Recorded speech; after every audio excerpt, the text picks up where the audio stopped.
Hello and welcome to the Gooner Talk. Back again with you guys for another show, for another episode of our Eyes of the Opposition series. This is, of course, the show where I get the perspective of an opposition fan, writer, journalist, personality, whatever. Someone who is clearly in the know about Arsenal's opposition way more than I am, to find out and give you guys the best information possible ahead of the fixture against Arsenal. And this week we have come off the back of a fantastic win in the Europa League against Standard Liège, and that sets us up for a game of quite intriguing nature against AFC Bournemouth on Sunday afternoon. Now, this is always a game for me at home anyway, where Arsenal sort of dominated this fixture, but away from home they really struggle. But thankfully it is at home, so hopefully we can pick up the 3 points.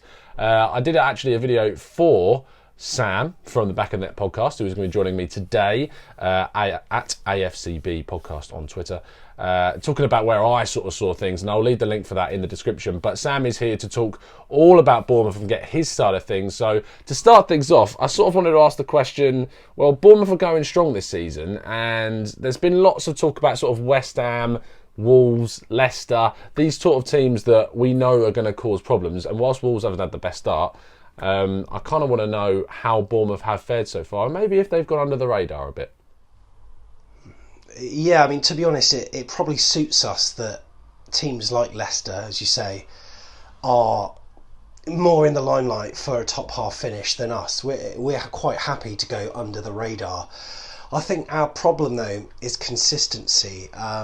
It always feels like 2 steps forward, 2 steps back sometimes rather than one, because we don't seem to have the consistency that makes people believe that we can actually attain top 10. I mean, we have finished 9th before, but that was a bit of a false position when we had 46 points. It was a very low tally for 9th because everyone was beating everyone that season. I think it favours us to be in that position.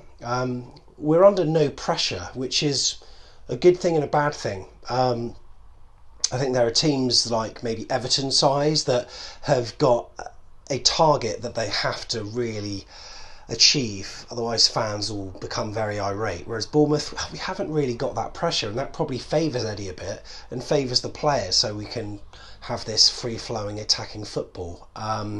But yeah, if we're going under the radar, that certainly suits us. Now, there is a link between Arsenal and Bournemouth, and actually it was sort of brought about in the summer. And that was the link between Ryan Fraser, the Scotland international, with the transfer to Arsenal, in need of a winger. They knew that, and eventually signed Nicola Pepe, of course. Bournemouth really tried to keep hold of Fraser, and they did that. They couldn't get him to sign a new deal. I'm really sort of intrigued to see and know from Sam how that sort of affected him this season and how good he is as a player. Ryan Fraser is a great player, but this season he's not been up to it at all. I think the summer was really disconcerting for a lot of AFC Bournemouth fans. He didn't put pen to paper.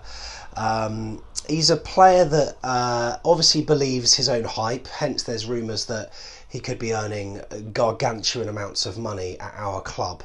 As a small club, it just seems ridiculous that a player could be on 6 figures every week. I think those figures are a little bit pie in the sky from what I've heard behind the scenes.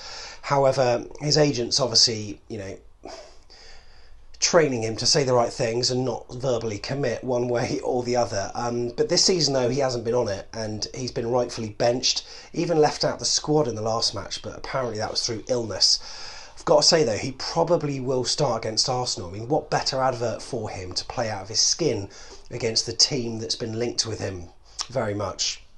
He's a really good player, as you've probably seen. Low centre of gravity, pacey, direct, can whip in a good cross. The amount of assists for Callum Wilson, if you got either in your FPL team, you'll be doing all right.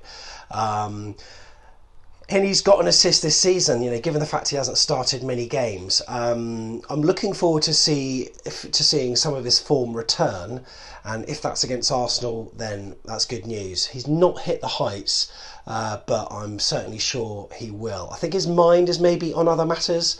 Whether he'll be around next season, who knows? Probably not, but I just hope he can, at least, if he is going, see the season out with a bang for FC Bournemouth. Now, the players that always cause a threat to teams which face Bournemouth are King and Wilson. These two Really, really strong partnership they've built up over a couple of seasons. And Callum Wilson, who I remember getting absolute pelters for saying that maybe Arsenal should be looking to target him a couple of years back. And I still stand by that. As a backup striker, I would be very happy with Callum Wilson coming into the club to possibly take on the role that Aubameyang does when maybe he moves on in a couple of seasons. Still young, still fresh. But ultimately, I really want to know from Sam, what are the key areas on the pitch besides the front pairing that Arsenal should be looking out for in terms of real danger? Yeah, I mean, obviously we've mentioned Ryan Fraser already, and as you say, King and Wilson. If Dominic Solanke starts, he's a very interesting character at the moment because he's contributed to the team as a whole without actually getting on the score sheet. But I'm actually going to go for two non-goal scoring characters in Jefferson Lerma and Philip Billing. Two midfielders, he's centre mid. They formed a really powerful combination there. Lerma sometimes pops up with a goal as well. Tough tackler, isn't afraid to get booked. But the combination has really shored us up in midfield. Still have defensive problems, although we are getting a lot better. Diego Rico, our left back, he's probably going to get Player of the Month this year after a poor start to Bournemouth life. He's been really good, and he's put in a number of assists already this season, and his left foot is wicked. So if we have a set piece, then who knows? Nathan Ake did it against Southampton, and again he set up Josh King for our goal last time against West Ham. So watch his left foot too. Sam mentioned Bournemouth's good start, sort of going under the radar, and that being a good thing. But I want to know, even though the gap between the clubs is quite small in terms of the league table right now, how far of a gap do you see between Arsenal and the Cherries at this current state in time? Yeah, it's like comparing apples with grapes. We are not in the same league as Arsenal whatsoever. And it's interesting though, because when I chat to Arsenal fans, I sort of say, or any other big teams, I say, do you look at a game against Bournemouth as an easy 3 points, or a trip to the Vitality as being, Bournemouth are going to roll over? And people are slowly starting to change their opinions. Obviously in the first couple of seasons we found it very difficult to establish a foothold against any big teams. We had the odd result here or there, and Arsenal we've managed to beat at home once, got a draw, that famous 3-3, got nothing at the Emirates though. But there's a chasm. It's a huge chasm. And it's really funny in terms of Eddie Howe, who sometimes gets linked with these top six clubs. I think they are in a league. Obviously, you've got Man City and Liverpool, league of their own. And then you've got the next four that are sort of, battling amongst yourselves. But even after that, there's such a huge chasm, even with the sort of teams in 7th and 8th, like Leicester, Everton, teams like West Ham who could be up there, Wolves, although they've had a bad start to the season. It's incomparable. However, on the pitch, if we play to our best abilities, then we have got a chance against you, and that's what I really hope. Because your form has been all right this season. There have been, the odd misdemeanor, and our form's been pretty good. Now, if we're on it, then we have got a chance against you. We play similar brands of football, but there's such a gulf between the clubs. You cannot compare.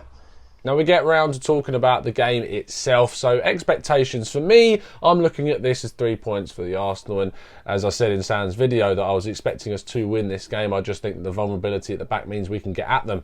But ultimately, I really want to know, Sam, what you think of this game. What are your expectation predictions for the big game on Sunday?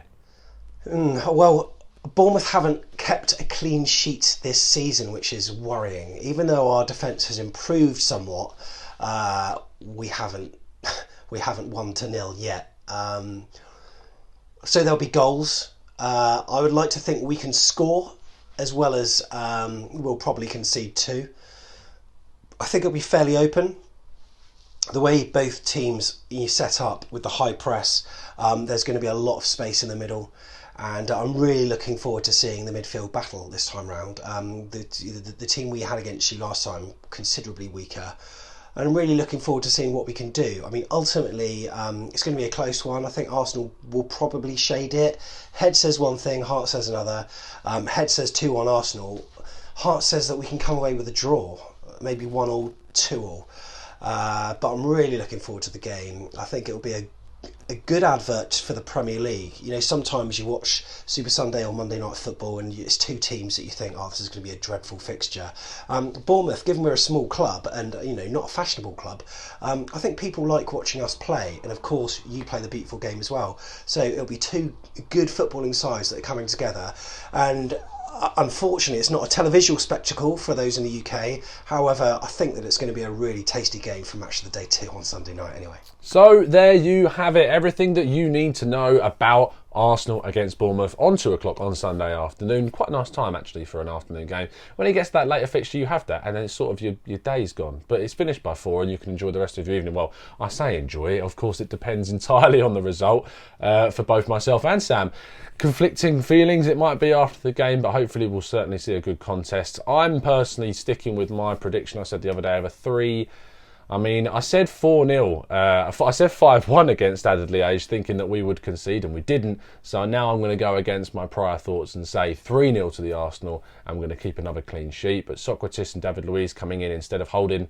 If we don't see any changes, maybe that'll change. A huge thank you to Sam, who's taken the time out of his afternoon and evening to set up that video for me. And please do go check them out on Twitter. As I said already, their link is in the description for the video that I did with them as well at AFCB Podcast on Twitter. And they'll obviously be followed throughout the season. I'm sure we'll get to chat to Sam again when we come to that more worrying away fixture at the Vitality. But if you've enjoyed the show, please give it a like. Please subscribe to the channel if you're new around here with those notifications turned on so you never miss a show and can get involved with our live shows too. We'll be doing one straight after the game on Sunday, so we look forward to that. Tomorrow, the quick take will be out with all the thoughts of all the regular podcast boys as usual, and make sure you've got those notifications turned on to get these shows as soon as they drop live, and you will never have to worry about missing one. Thank you ever so much for tuning in. I'll see you again very, very soon, and as always, up the Arsenal.